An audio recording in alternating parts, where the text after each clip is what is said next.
I come from a large Catholic family. There's 8 kids in the family.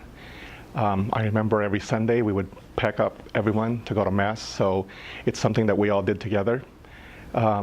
We prayed the rosary every night, and also we also gathered around every mealtime and said our prayers first before we ate. So to me, that was like the foundation that my parents were laying for us.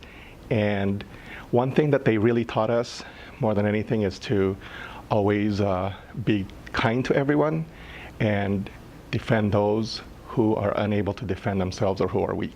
So that was the one thing that they really taught us.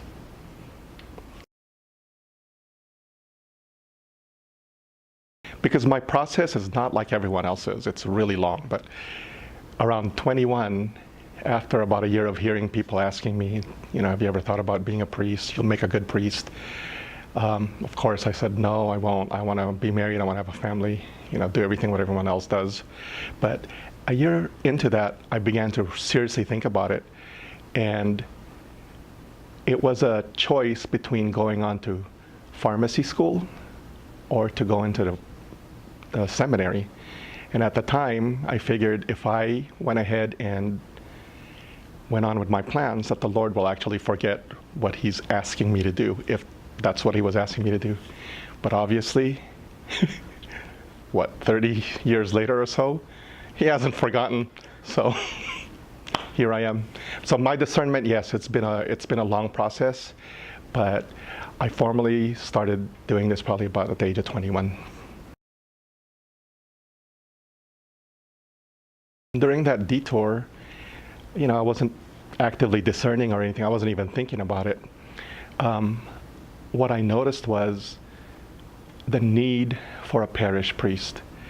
At one point or another, there were things that I saw in the parish that spoke to me in that way because, like for example, showing up to Mass one day and then there's no priest there. So that's the one thing that I saw as the dire need, and that's what called me to the diocesan priesthood. It's basically to be able to serve God in the capacity that He wants me to as a priest. I was a pharmacist for 19 years before I entered the seminary, and so I was basically self-sufficient. I did everything the way I had to survive. And then all of a sudden, when I came into the seminary, everything was structured in such a way that I'm not used to. And the thing that I found most interesting of all was I had seminarian brothers there that were just out of high school, for example. So that was an interesting mix. At first, I thought that it wasn't something that I was going to get used to, but as time progressed, I really did get used to it. And the nice thing about all this is none of them ever made me feel like I was just like a grandpa out there, like so old. In fact, most of them feel like I'm still their age. And sometimes I have to remind them that I have limitations now. I can't do some of the things that they can still do. So, but God gifted me with a great group of men here. So.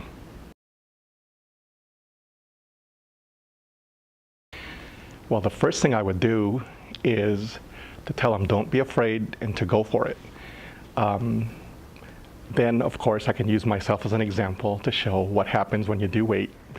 It's a little bit more difficult, of course, but it's never too late because the Lord never gives up on you. But nevertheless, just don't be afraid.